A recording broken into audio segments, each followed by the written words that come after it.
Lu harus cepat dari sebelum yang hitam itu sadar. Betul. Yuk. Kalau sadar gimana? Aduh, ku pulang sih kayaknya. Berbahaya sih. Berbahaya untuk kita. Saya diberi tugas, saya diperintahkan untuk menjalani ritual-ritual. Dan juga saya sendiri yang awalnya ingin membalas dendam. Gue udah bilang males banget gua anjing gue udah bilang gua udah. Dai, balik Dai. Berani. Udah gak kondusif, dia juga gak bisa milih. Setan Dai kalian.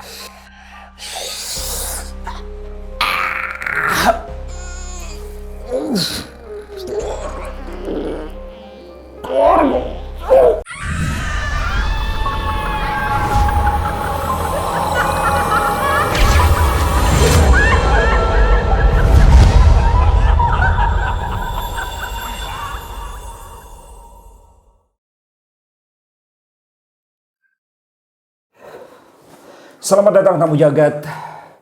Kembali lagi bersama kita Jagat Mistis. Dan buat kalian semua para tamu jagat yang sudah menonton di episode kita, penelusuran pencarian cerita kita di Gunung Puntang, banyak cerita yang belum kita selesaikan. Ada salah satu sosok entitas yang sangat kami sukai. Malah itu adalah salah satu bentuk goals yang gue puas dengan penelusuran kali itu. Setuju ya Bapak Setuju. Hidayat? Sangat setuju. Ya. Bapak Jero? Yaitu adalah sosok Ridwan Hanif. Benar kan namanya Ridwan Hanif? Iya. Iya kan? Iya. Benar kan? Karena ada pertanyaan di situ yang gue lupa. Apa tuh? Mendingan EV apa bensin? Atau EV apa hybrid? Itu beda. Kayak salah Ridwan Hanif deh. Salah Ridwan Hanif. Untungnya namanya Ridwan Hanif, gue kira Ridwan Kamil ya, karena akan jadi berbeda. Tapi sosok Ridwan Hanif ini sangat-sangat menarik dan spesial menurut gue. Ya. Dan itu mungkin akan menjadi POV yang berbeda ketika didengar oleh Bapak Jero Point. Nah, Bapak Jero, gimana Jer? Lu ngelihat cerita si Hanif, reaksi lu apa sih ketika lu lihat itu? Kehadiran sosok entitas Ridwan Hanif ini sebenarnya kan hal yang tidak kita prediksi dan tidak kita duga, tapi ternyata itu bagus. Kenapa gue bilang bagus? Menurut gue Ridwan Hanif itu dengan perjalanannya dia, terlepas dari mistik ataupun hal-hal buruk yang dia lakukan, gue ingat omongan Joker, Pak. Orang jahat itu lahir dari orang-orang yang tersakiti. Orang-orang baik yang tersakiti. Orang-orang baik yang tersakiti. That's Ridwan Hanif. Betul. Gitu. Setuju. Dia kenapa bisa seperti itu? Dia punya motif sakit hati yang sangat dalam. Dia menerima sebuah pengkhianatan. Dia sebagai laki-laki tidak dihargai sampai akhirnya, dan pengkhianatan itu bukan pengkhianatan yang biasa gitu. Dia dikhianati sama kakaknya sendiri Dan istri tercintanya. bisa dibayangkan. Habis itu yang membuat dia akhirnya lemah secara mental, mungkin psikis. Akhirnya bisikan setan dari situ masuk sampai dia terjerembab ke dalam dosa-dosa dia sampai dia meninggal, yang membuat dia meninggal. Tapi ironinya, anaknya tidak bersalah juga menjadi korban. Tuh. Ya. Dan di ujung akhir hayatnya pun dia penuh dengan penyesalan hingga sekarang. Dan dia terjebak menjadi budak dari sosok hitam yang kita tidak ketahui namanya. Ya. Yang istilahnya tanda kutipnya memulai politik politik setan kalau gue bilang ini. Politik setan. Kenapa gue tertarik buat mengangkat cerita Ridwan Hanif? Karena ya buat gue itu salah satu kriteria cerita horor yang bisa kita angkat. Ada suatu value yang pengen kita sampaikan, bukan semata-mata tentang persekutuan dengan setan, pesugihan dan lain-lain gitu kan. Tapi coba deh, pasti mereka itu punya motif. Iya. Apa motifnya mereka? Hidup sekelam apa yang mereka alami sampai mereka masuk ke memilih untuk jalan-jalan yang kiri ataupun hitam. Yang mereka secara nalar pasti mereka meyakini kalau ini adalah perbuatan yang dosa. Pasti mereka meyakini kalau ini adalah perbuatan yang salah dan beresiko. Tapi apa yang membuat mereka tuh berani mengambil risiko itu? Bahkan sampai tidak takut lagi dengan Tuhan ya. Gue nyebutnya gitu ya, karena mereka udah melawan Tuhan kan sebenarnya. Peristiwa apa sih dalam hidup mereka alami itu yang sebenarnya pengen kita cari, kita bagikan supaya bisa menjadi sebuah pembelajaran. Tapi kalau ngomongin soal kelam, lebih kelam mana dengan timnas kita? Aduh. Itu Patrick lama-lama makin mirip sama Patrick yang ini.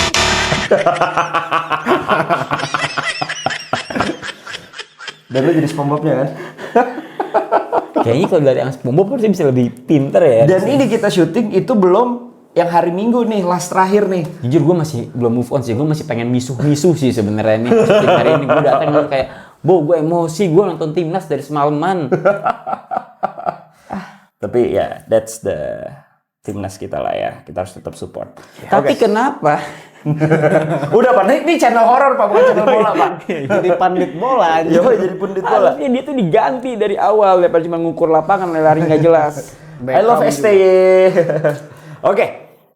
Balik lagi ke Hidai. Dai, Ya, lu kan gimana? sebagai pelaku supernatural nih di jagat mistis juga ya. Tuh, dukun culture. Dukun culture, panggil aku Dukun culture. Tapi jadi dukun rock and roll lu sekarang. Alright. Nah, dari sudut pandang lu, karena kemarin kita itu kan kehabisan waktu bisa Iya. dibilang untuk Iya. mengulik lebih banyak dan apalagi ada si sosok hitam besar tinggi itu Betul. yang memperhatikan kita terus untuk menyegah, ini si Hanif jangan ngomong banyak nih. Iya. Nah, tapi kalau yang lu rasain di sana, sebenarnya sosok Hanif ini seperti apa sih Pak kalau dari sudut pandang lu? Dari awal kita sampai di saung atau gubuk itu, gue tuh nggak merasakan keberadaan si Ridwan Hanif ini. Jadi yang gue lihat itu ada anak kecil dengan kondisi yang sangat memprihatinkan, dan itu mukanya udah bengkak kayak gitu. Tapi kok ada sosok di belakang yang kayak energi yang beda gitu loh. Nah, ketika si Hanif datang, itu kalau bapak-bapak pengen tahu visualnya, mukanya udah habis. Mukanya siapa? Ridwan. Muka si Ridwan tuh udah habis karena kayak gosong. Terus si badannya tuh bergetah-getah gitu. Bergetahnya kenapa Pak? Karena kulitnya udah pada kebuka gitu. Jadi mungkin itu meninggalnya karena penyakit kulit atau apa. Oh bukan, ingat. Kenapa? Karena dia itu ditenggelamkan. Nah, Oh iya, Jadi dia membusuk karena air. Kayak lu kan Betul. kebanyakan air ada ini kan. betul. Nah itu tuh ya jadi Iya, ngebuka, ngelupas.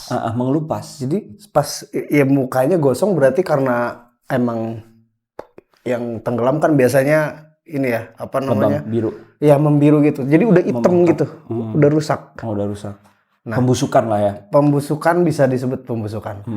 Habis itu dia didampingi si sosok tinggi yang besar, tinggi hitam. Nah, perasaan gue, wah ini ada yang aneh nih. Ada hal yang menyangkut sama kejadian keluarga. Karena di situ dapat langsung tuh visualnya Pak. Dapat visualnya yang gue pertama kali memediumisasi si Ridwan ini, gue tuh dikasih visual dia menghabisi istrinya, terus kakaknya sendiri, dia habisi bener-bener, dan itu tuh dia nggak tahu gimana caranya dia bisa menutupi itu dengan rapi. Itu yang gue lihat pertama. Tapi lu ngerasa nggak sih kalau gue nggak tahu ya, mungkin karena si sosok entitas ini dijaga atau di belakangnya oleh entitas gelap ini, kok gue ngerasa kayak dia tuh belum ada bagian-bagian yang masih dia sembunyikan atau tidak diceritakan gitu loh. Gue ngerasa kayak ada ganjilan gitu loh, kayak dia menceritakan bagian-bagian yang menurut gue tuh zona aman. Aman, gitu. iya. Jadi dia kayak kalau di situ dia mencoba untuk cerita semuanya, mungkin yang terjadi sama si Ridwan ini bisa jadi dia dihukum di alam itu, di dimensi gaib itu. Karena dia sedang menjadi budak yang terikat dengan sosok entitas tersebut. Dan dia pun by the way sekarang udah ada di studio. Si Ridwan. Iya. Dan proses untuk menariknya pun dari tadi agak sulit. Kenapa Pak? Karena dia masih Karena terikat dia dengan si masih hitam terikat itu. dan si hitam ini masih ikut. Tarik-tarikan ya? Tarik-tarikan. Oh serius? Tapi untungnya ada metode yang gue pakai biar si entitas Ridwan ini bisa bener-bener datang ke sini. Lu kamuflase. Iya, Dengan cara? Maksudnya gimana? ditukar. Oh. Ditukar sama entitas lain yang Serupa. gue bikin Energinya mirip. sama. Iya. Oh lu kok tahu? Indigo. Betul. Kayaknya gue doang di Sangat sini bukan indigo ya. Betul. Curang banget. Nah, di Ridwan ini sempat juga dia ngasih visual setelah kita pulang. Jadi ingat gak Pak, waktu itu gue cerita Pak ini Ridwan kayaknya ngasih visual lagi. Nah pas itu 2 hari kemarin gue tidur, Ridwan ini dia menghabisi seluruh keluarganya. Jadinya pada akhirnya. Tunggu, kan keluarganya kan anaknya, terus juga istrinya, kakaknya sendiri, and then Dan ada saudaranya yang mencoba untuk menahan dia jadi korban juga. Tapi bener gak sih dia tuh sempat DPO sebelum dia meninggal? Sepertinya iya. Kan? Dan gue nggak yakin nama panjang atau nama aslinya Ridwan Hanif atau gimana. Tapi kita kalau misalnya nanti menemukan berita yang sama mungkin itu sosoknya. Tapi kalau kita ketik Ridwan Hanif sih yang keluar sih ya mobil ya. Mobil. Gitu, Oke. Nah, tapi gue juga penasaran bro sebenarnya masih sosok anak itu yang namanya gue lupa siapa namanya anaknya tuh. Rido. Rizky Rido. Iya benar. Rizky setahu gue. Itu Rido apa Rizky? Rido. Itu Ridwan yang nyerita kan? Iya. Iya, oke. Itu ya anaknya masih kecil, Pak. Masih Umur balita kalau nggak salah. Balita tuh 1-5 tahun loh. Iya. Apa dia udah SD 7-8an? Feeling gue kayaknya 7 deh. 7 ya 6-7 tahunan. Menurut lu berapa? Bukan balita berarti. Gue nggak bisa memprediksi itu sih, tapi ya dia nggak mungkin 5 tahun sih. 5 tahun tuh Tapi sosok anak kecil sih ya. Anak kecil itu soalnya dia gimana? Iya 7-8 tahun itu Pak. Iya betul. SD lah. Iya masih enggak yang bocil-bocil banget. Baru sekolah. Nah dia ya itu dengan kondisi kayak gitu dia nggak ngerti apa-apa Pak. Tapi kalau dari point of view si Rido sendiri, apa yang lu ngelihat pas di sana? Dia cuma ketakutan doang berbicara sesuatu ke lu. Enggak, dia duduk kayak gini. Itu kondom gua keluar. Ada aja anjir. Ayo mungkin si Do muncul bisa sponsorin kita. Gak usah deh. Kita ngerokok boleh lah, selera. Promoin kita. Itu nggak ada cukainya, Bu. Nggak ada cukainya ya. Itu ada. Oh, ini. Oke. Jadi posisinya dia gini. Ketakutan? Enggak ketakutan juga. Kedinginan. Iya dingin, iya kayak nunggu sesuatu. Bajunya dia pakai apa? Kayak kaosan doang? Apa telanjang kayak tuyul? Celana doang. Tapi celana biasa. Telanjang dada dong dia, telanjang. Iya. Seingat gue. Terus Gue merinding loh. mukanya, Kasihan. Gue merinding loh. iya. Mukanya kayak benyek gitu Pak. Kayak di kulin. Tapi soal dari pengakuannya aja ya sebelumnya ya, dia kan cuma ditenggelamin doang. Iya, tapi Who knows after that pas ditumbalin. bisa jadi Ridwan cerita kayak gitu karena takut. Ya. Sekarang gini, pertanyaan gue, kenapa cuma ada Rido doang di situ? Tidak ada istrinya dan lain-lain. Karena menurut pengakuannya si Ridwan, dia tuh menumbalkan semuanya loh. Apa tumbal itu sebenarnya Rido? Sisanya semuanya adalah cuma Balas dendam. bukan balas dendam. Apa tuh? Efek. Atau cuma bisikan doang yang tidak dijadikan tumbal. Jadi dendam. Dendam sih kalau gue lihat, Pak. Revenge. Jadi si sosok tinggi ini butuh yang fresh Dan anak kecil. Setahu gue anak kecil lebih disukai. Darah suci. masih bagus darahnya. Iya. Darah suci ya. Anjay. Kemarin gue baru ambilin, suci nggak tuh? Wah itu bagus Pak. Untuk bercenderaan. Nah, yang menjadi pembeda di channel-channel lain ya dengan Jagat Mistis dengan channel lain, kita itu kan mencari sebuah cerita sebenarnya untuk dibagikan kepada tamu jagat juga untuk dinikmati dan juga pembelajaran yang untuk dipetik. Segmen kita kali ini selanjutnya adalah kita akan ngobrol. Mungkin kita akan mencoba lu ya Hidai di sini untuk mediumisasi. Boleh.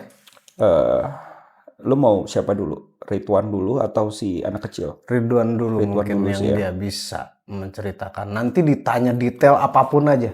Dia nggak akan cerita kalau nggak ditanya secara paksa. Gitu. Ya. Mungkin di channel-channel YouTube lain yang bercerita itu adalah manusia. Yang ini akan manusia tapi dengan energi yang berbeda. Betul. Dengan astral dia sendiri. Tapi lu harus cepat dari sebelum yang hitam itu sadar. Betul. Ya. Kalau sadar gimana? Aduh, ku pulang sih kayaknya. Berbahaya sih. Berbahaya untuk kita. Ya cepet ya. Katanya dukun culture, masa kayak gitu bahaya, Pak? Gimik aja. Sebenarnya bisa ditangani. Bisa ditangani. Iya. Ya. Kan di sini ada Indah. Bahaya sih, bahaya. Bahayanya nanti kita yang kena teror. Nanti kita yang terjebak. I see. Dan bisa jadi ketika gue mediumisasi, sukma gue yang ditahan sama mereka. Kalau itu gue ikhlas nggak apa-apa. Baiklah. Karena kemarin nyaris ya. Baru nyaris ya. Kemarin nyaris. So kalau kayak gitu langsung aja kita mulai. Ya. Untuk segmen selanjutnya, kita belum tahu nama segmennya, tapi ini adalah The Astral Storyteller. Let's go. Jadi teman-teman di rumah yang lagi nonton, mungkin kalau misalnya nanti ada kayak gejala pusing, mual dan lain-lain, Minum Panadol. Tolak angin. tidak. Itu mungkin adalah pancaran energi yang keluar dari studio video. ini. Oke. Tapi kalau kalian mau ngerasain juga mungkin bisa matikan lampu Ya, sendirian, hening, tidak ada elektronik yang menyala selain ponsel ataupun device kalian. karena teman-teman juga bisa ngerasain cerita dari si Ridwan ini. Oke, kita mulai guys. Bismillahirrahmanirrahim.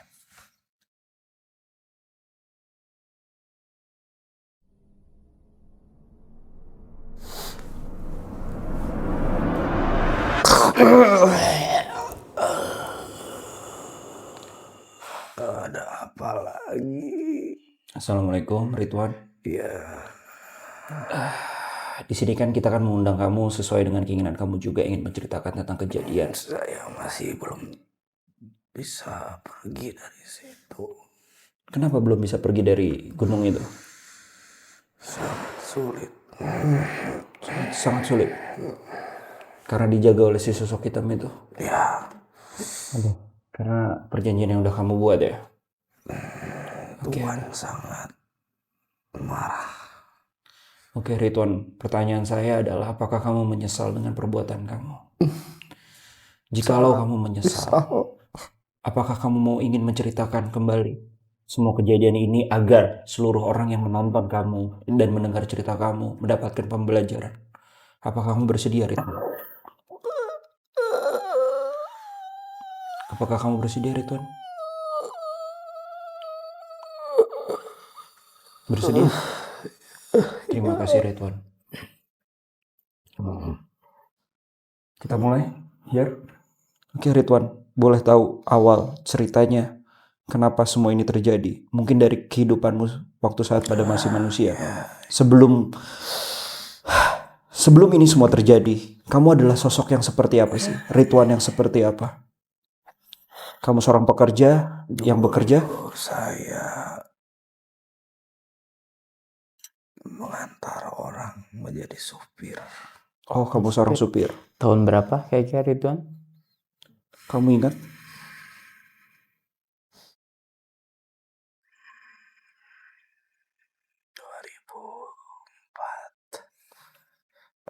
Masih baru, Pak. 2004. Jadi kamu sering berpergian dan meninggalkan rumah dong ya? Ya, dari situ saya mencari penghasilan.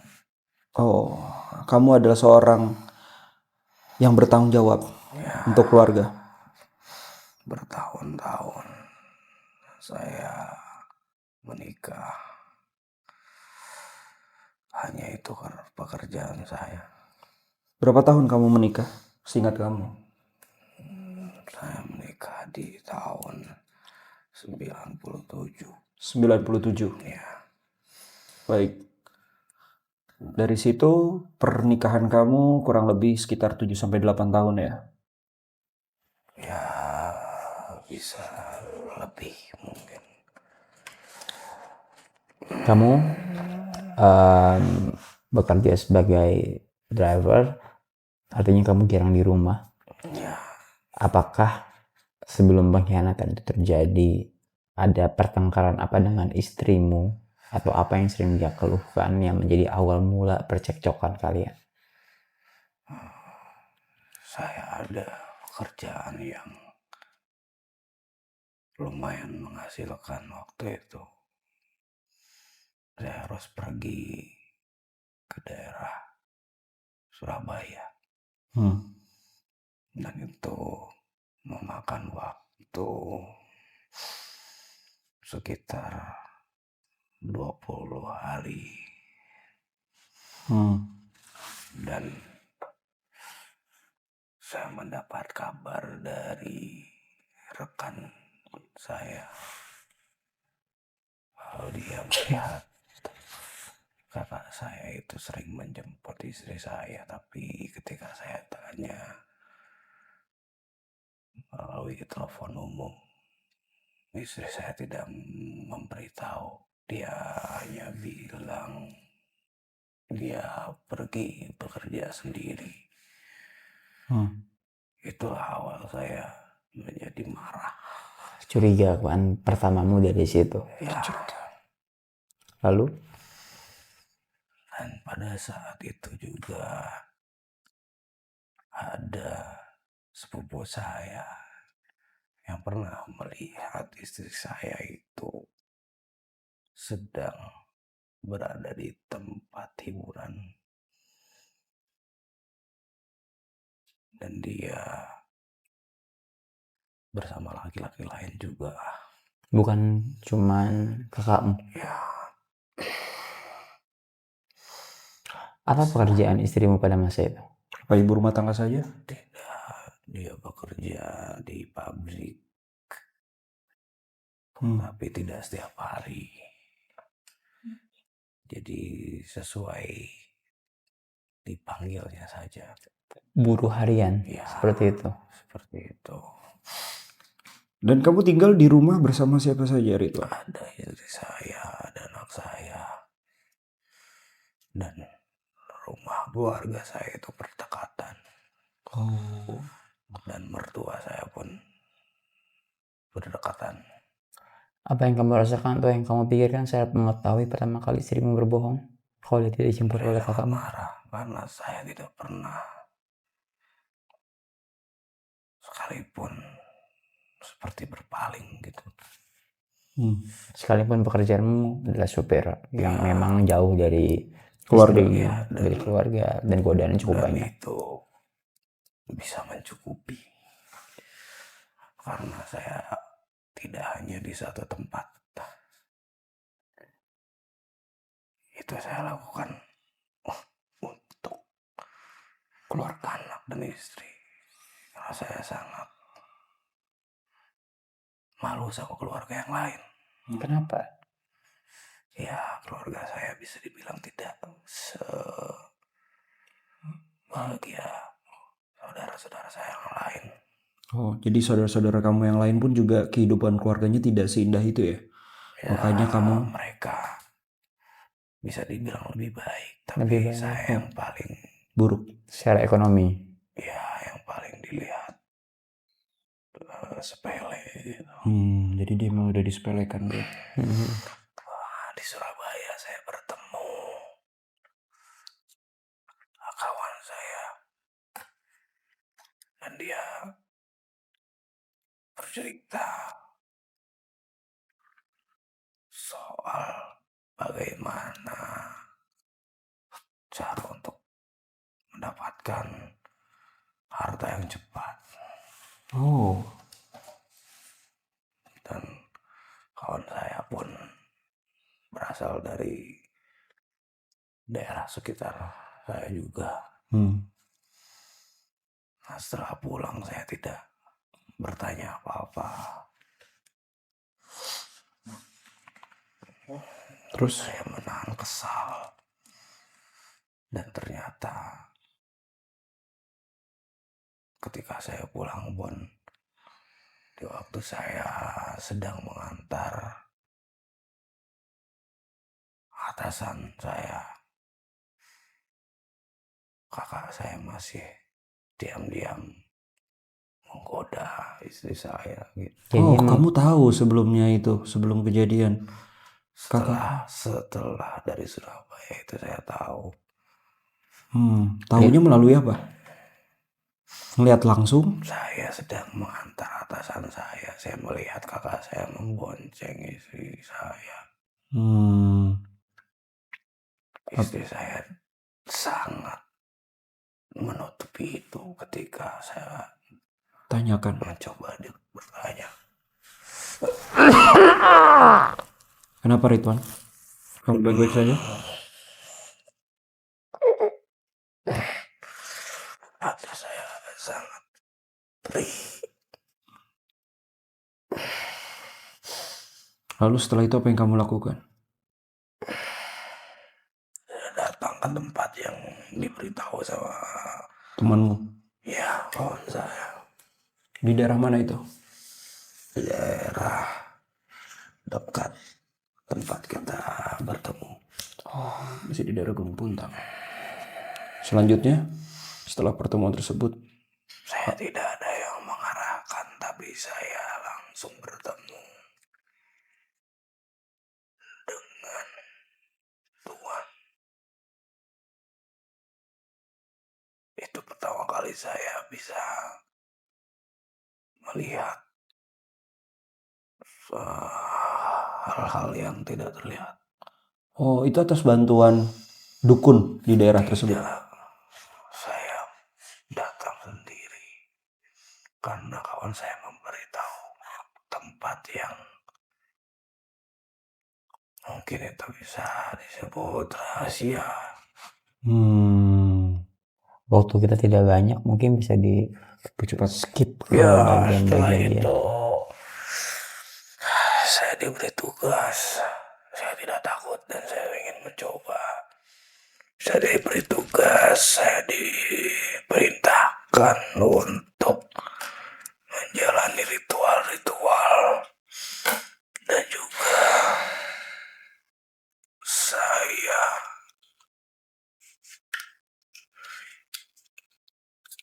saya sendiri yang awalnya ingin membalas dendam, tapi saya juga ingin mendapatkan harta yang banyak. Saya mencoba mencelakai kawan saya yang sama-sama berkendara. Oh, oke. Jadi korban pertamanya dia ya. Apa yang kamu lakukan? Saya coba untuk merusak komponen mobil kijangnya Terus? dan dia celaka di jalan. Itu atas suruhan siapa? Saya diperintahkan untuk mencari darah, untuk mempersembahkan darah, tapi saya tidak memberikan darah itu langsung. Jadi ketika kawan saya itu celaka, Tuhanlah yang mendatangi. Tapi sebelumnya kamu udah diijab berarti ya dengan entitas tersebut ya. Kamu sudah membuat transaksi. Setelah itu saya mendapat banyak harta yang tiba-tiba ada. Dan saya menjadi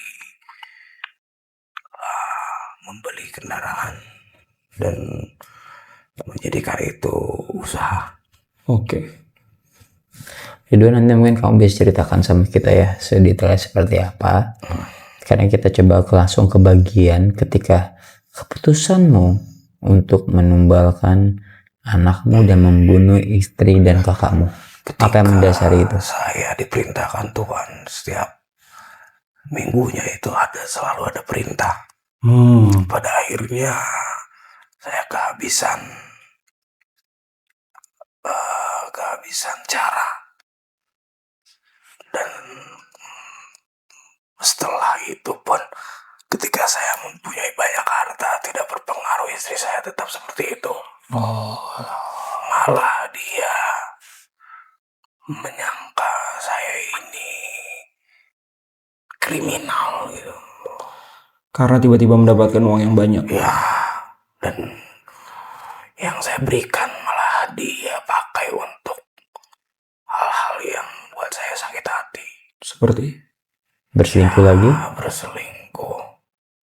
foya-foya. Lalu dia memberikan uang Banyak jumlahnya lumayan kepada kakak. kakak saya Tunggu. secara diam-diam. Oke, tapi sebelum itu saya ingin bertanya. Katanya tuanmu itu memberikan perintah setiap minggunya. Perintah apa? Membunuh orang juga atau? Tidak banyak selain menyelanyapkan. Ya banyak seperti saya harus datang ke tempat-tempat ritual Melakukan ritual-ritual. dan juga saya bertemu dengan mungkin orang taunya itu iblis. Saya diberi kekuatan. Oh, jadi kamu makin berilmu ya pada saat itu. Ya, lalu saya juga membantu kerabat saya yang memberitahu itu untuk mencarikan Tumbal. darah. Oh, darah. Nah, setelah itu istri saya makin kurang ajar dan banyak kata-katanya yang membuat saya sakit hati. Saya juga mencoba untuk datang ke kakak saya. Dia menghindar dan dia tidak berani untuk mengakui. Sampai pada satu waktu saya melihat, karena saya waktu itu ada pekerjaan ke Sukabumi, tapi dibatalkan. Istri saya tahunya saya pergi. Pada saat saya kembali ke rumah, saya melihat istri saya sedang melakukan itu dengan kakak saya. Di situ saya sudah tidak bisa memaafkan lagi. Saya tetap diam. Saya kembali keluar. Tapi saya merencanakan untuk mengorbankan anak saya. Dan saya pikir itu yang bisa membuat istri saya sangat sedih. Oh, jadi berdasarkan itu. Tapi kamu gak kasihan sama anak kamu? Saya sudah tidak memikirkan hal itu karena Terbutakan emosi. ya bisa dibilang seperti itu. Dan karena Tuhan menjanjikan hal yang lebih. Apa yang dijanjikan oleh Tuhan? Pasangan yang sebaik, yang sempurna, kekayaan dan bisa terpandang. Kamu percaya sama setan? Sama Tuhanmu pada saat itu? Pada waktu itu saya hilaf, saya tidak berpikir secara jernih. Lalu saya menghabisi anak saya di keesokan harinya. Oh, boleh diceritakan bagaimana prosesnya? Ketika istri saya perintahkan untuk berbelanja di pagi hari. Saya mengajak anak saya keluar. Di situ saya masih ragu. Hampir saya habisi, tapi tidak jadi. Datang waktu senja. Kebetulan istri saya sedang ada pekerjaan di pabriknya. Saya membawa anak saya ke salah satu curug dekat situ. Kalian mungkin tahu. Ya, itu tujuan kita awalnya. Selanjutnya. Saya tenggelamkan, saya pukuli. Saya sambil menangis melakukan itu. Oh, jadi kamu sempat pukuli dulu, tidak langsung ditenggelamkan? Saya tenggelamkan dulu, baru saya pukuli karena saya melihat anak saya masih bisa berteriak. Biar dia tidak sadar ya? Dia berharap langsung mati, tapi ternyata masih hidup. Gue bingung dia. Dia udah nggak kuat ya lama ini. Aman-aman.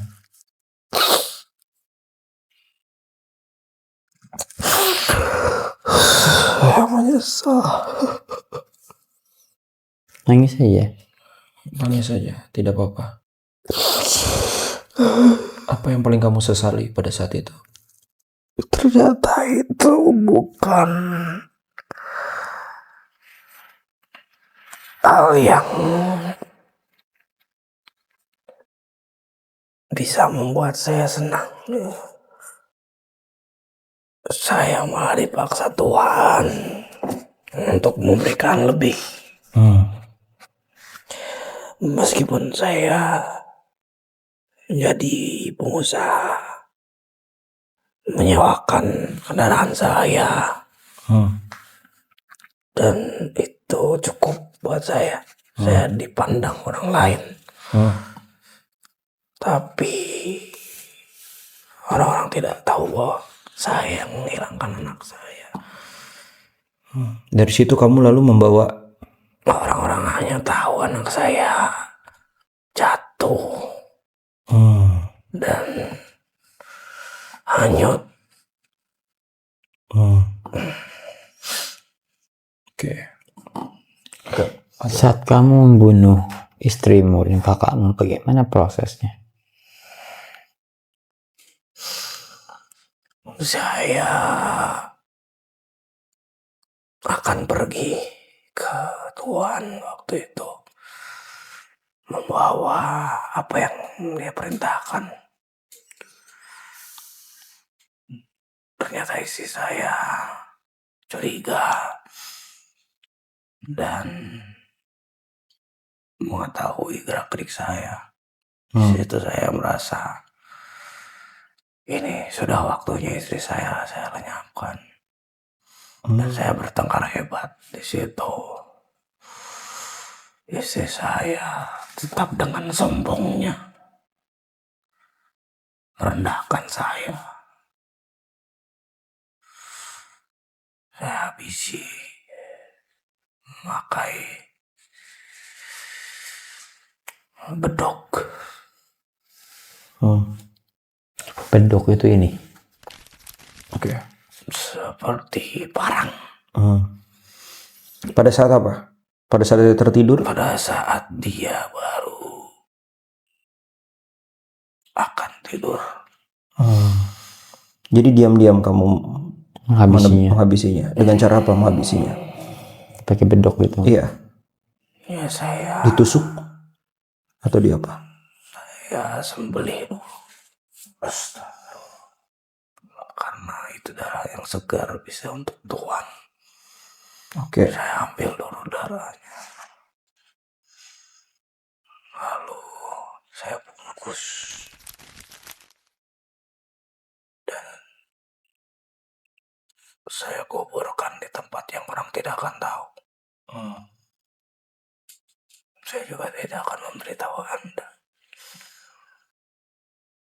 Selanjutnya, apakah keluarga lain mencurigai? Saya membuat cerita dan melaporkan ke pihak berwajib. Dan keluarga tidak ada yang curiga. Polisi pun tidak curiga. Saya bercerita kalau istri saya itu pergi tiba-tiba dengan selingkuhannya ke luar negeri.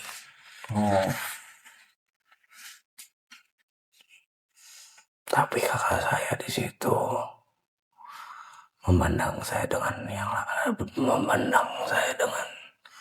cara yang lain. Rasa curiga ya? Sempat curiga kak kamu? Saya di situ emosi dan saya barulah membeberkan semua kepada kakak saya. Saya bilang saya tahu apa yang kamu lakukan. Kakakmu memberitahumu seperti itu?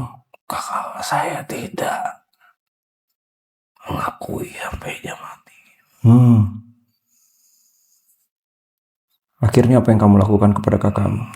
Waktu itu saya ada pekerjaan ke luar kota lagi.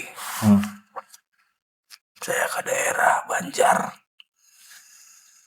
Dan dengan niat saya akan menghabisi, saya mengajak kakak saya untuk ikut.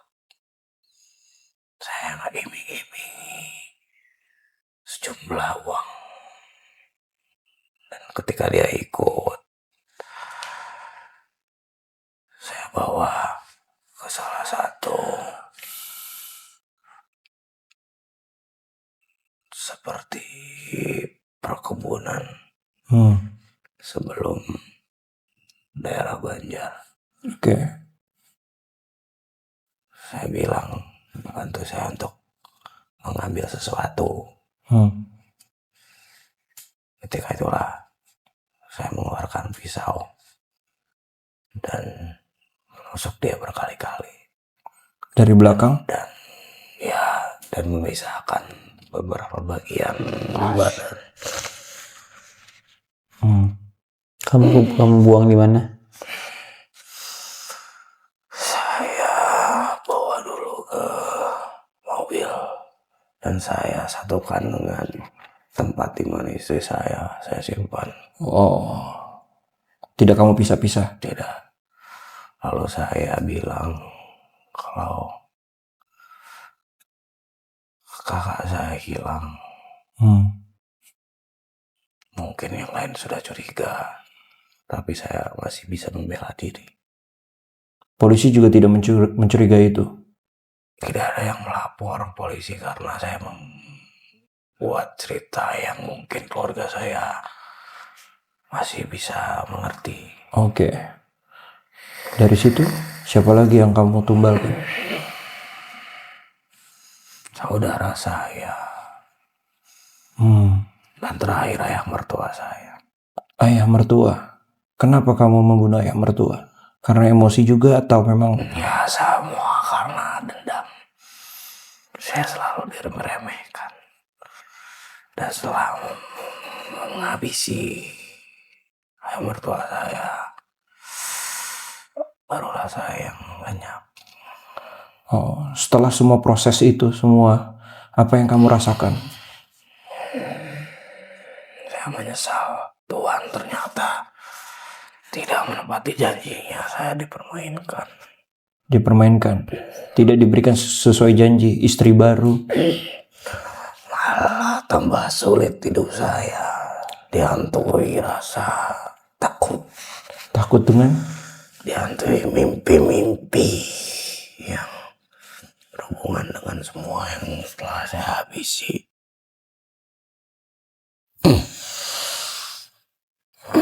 Sampai akhirnya perbuatanmu tercium oleh polisi dan kamu melakukan sebuah pelarian. Ya, sebenarnya bukan polisi, awalnya dari kerabat saya yang tidak suka dengan saya, mempunyai banyak harta.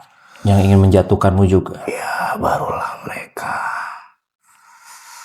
melapor kepada Pihak berwenang. orang-orang di sekitar, lalu menyebar berita saya. Lalu apa yang kamu lakukan setelah itu? Saya kembali ke Tuhan. Tapi Tuhan tidak memberikanmu keselamatan. Bukan apa-apa. Dan kamu dibiarkan terpulang Ketika hidupmu. saya mandi, saya terjatuh.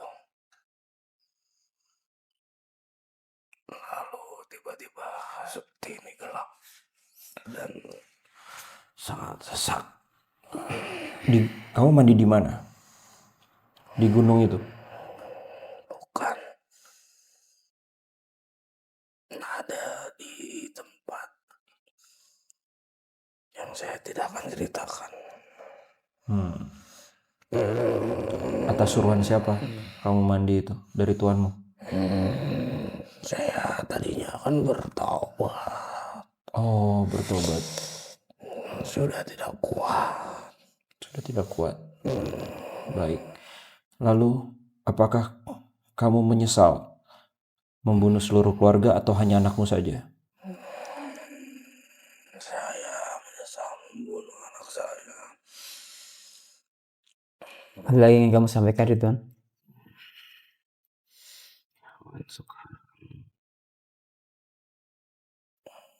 Jangan sekarang apa zaman sekarang?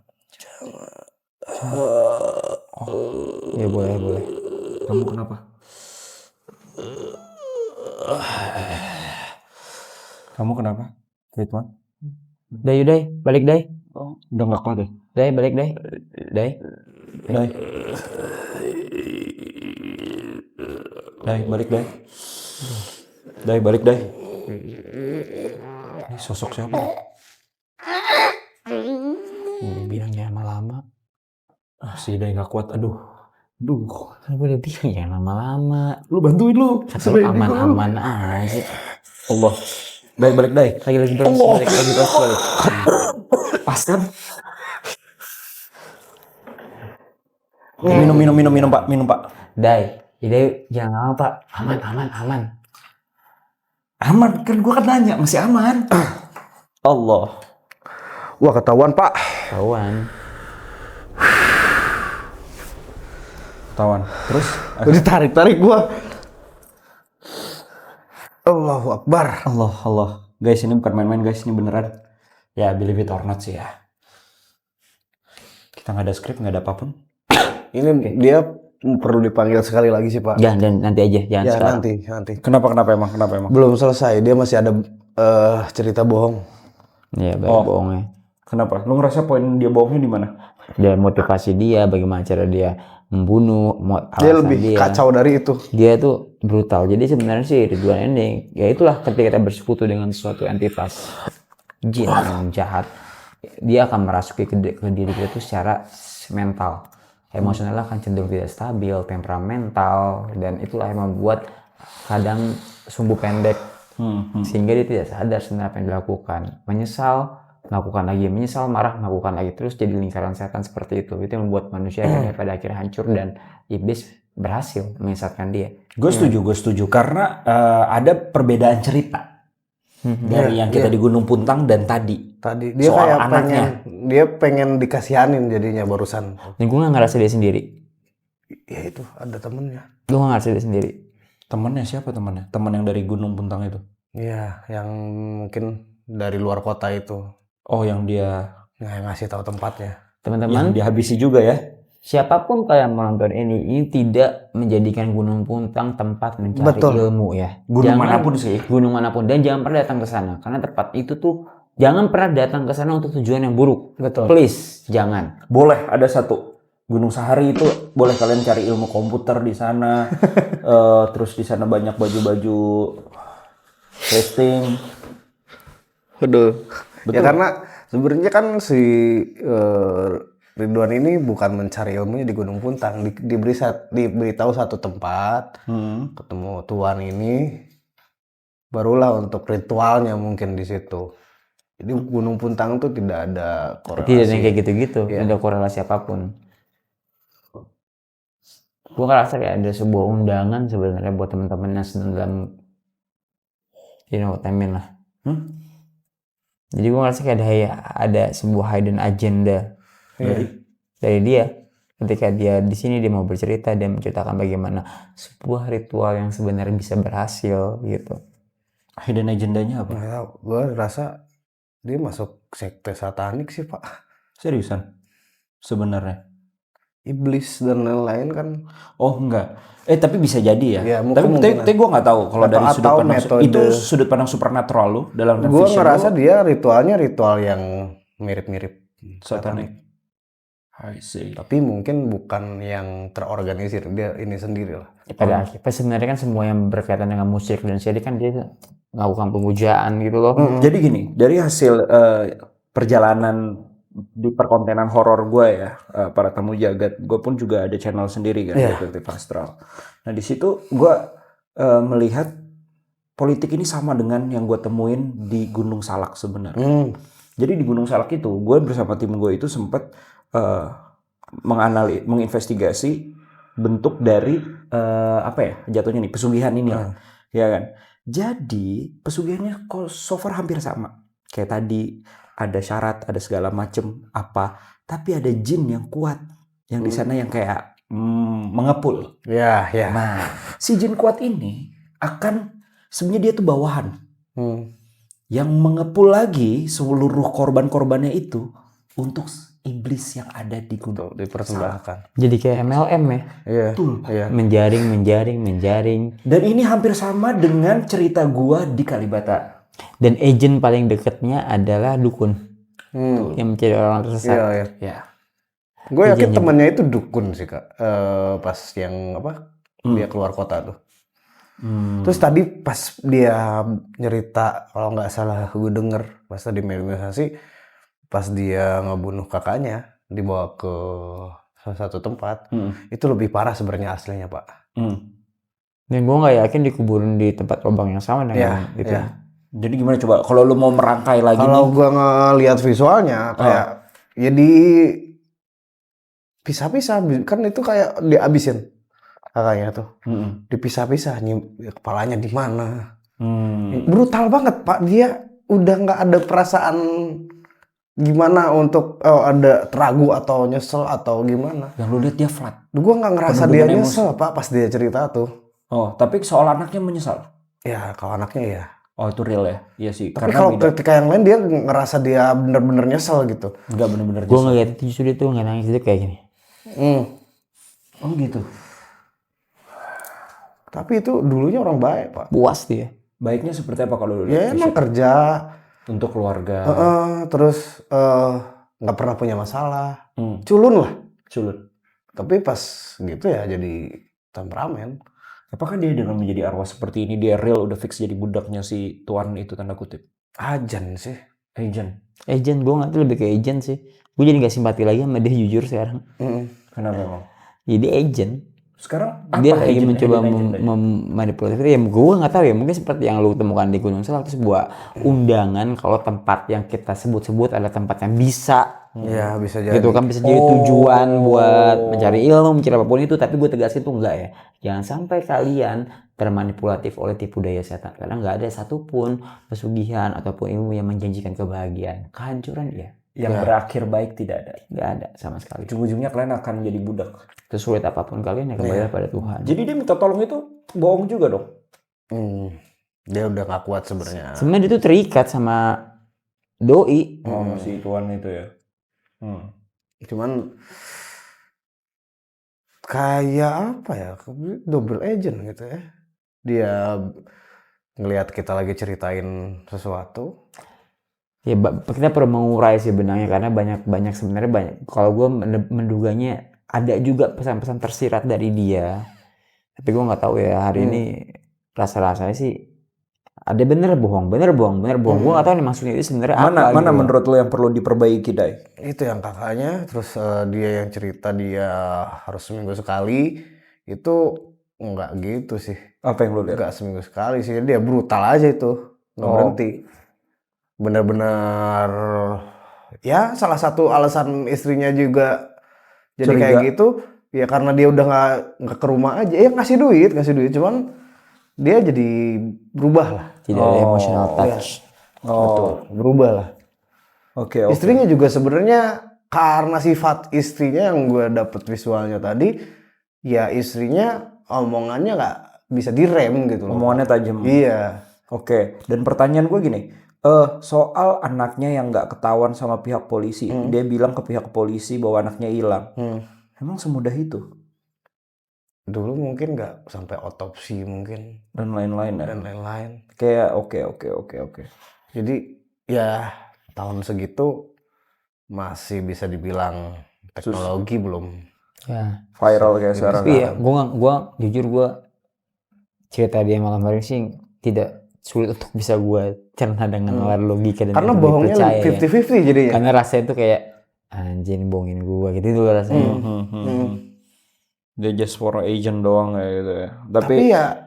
Tapi ya Ya secara individual sebenarnya sama, tapi peristiwa itu beda gitu loh yang dia mungkin ya. Apa yang lu lihat kalau kayak dia udah tahu yang kayak bener? gue pengen mendramatisir ini gitu loh. Tapi Pengen- kesannya dia menyesal. Kita nih pengen dikasihani, Iya, pengen iya. dapat empati, tapi akhirnya ya udah. Ya. Sekalinya iblis tetap iblis. Iya. Dan terus apa yang terjadi? Dai, kalau lu lihat yang selanjutnya yang berbeda lagi. Lu kan lu kulik lagi tuh dari memorinya Nah, dia. akhir-akhirnya tuh karena dia udah tersudut kan, dia sendiri yang loncat. Oh, jadi dia bukan terjatuh. Sebenarnya dia sendiri. Gua yang ngelihatnya gitu dia loncat. loncat. Oke. Dan Apa menyakiti benar diri dia sendiri. dia bilang dia mau bertobat katanya. Dia mandi ingin bertobat. Nggak ngelihat itu sih. Oke. Dia emang putus asa di situ. Putus asa aja. Makanya minta tolong pas kondisi kayak gitu. Ya. Dan mukanya agak berantakan ya. Iya. Mungkin loncat itu. Prak di air. Kan banyak batu juga daerah itu. Tapi balik lagi gue masih penasaran sama si anak sih. Tapi ketika ketahuan ini si anak bisa lu undang nggak? Coba. Aduh. Gue masih penasaran sama si anak sih. POV dari si anak.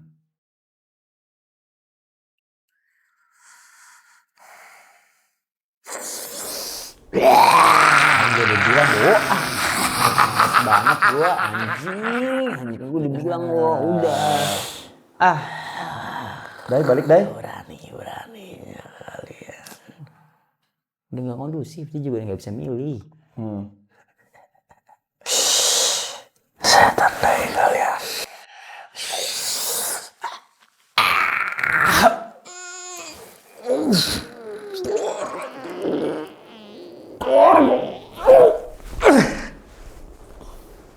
Susah. Masuk yang gitu. Dai. Pas gue narik, bentuknya anak kecil. Ding, pas masuk. Oh, dia juga bisa memanipulasi ya. Ya Tuhan.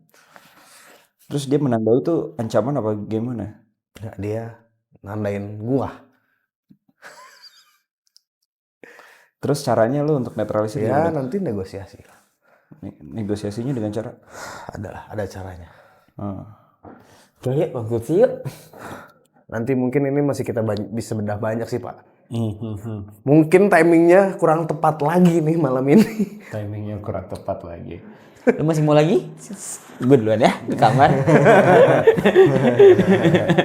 So, ada yang kena juga Pak.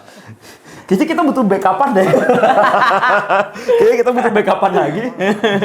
Siapa?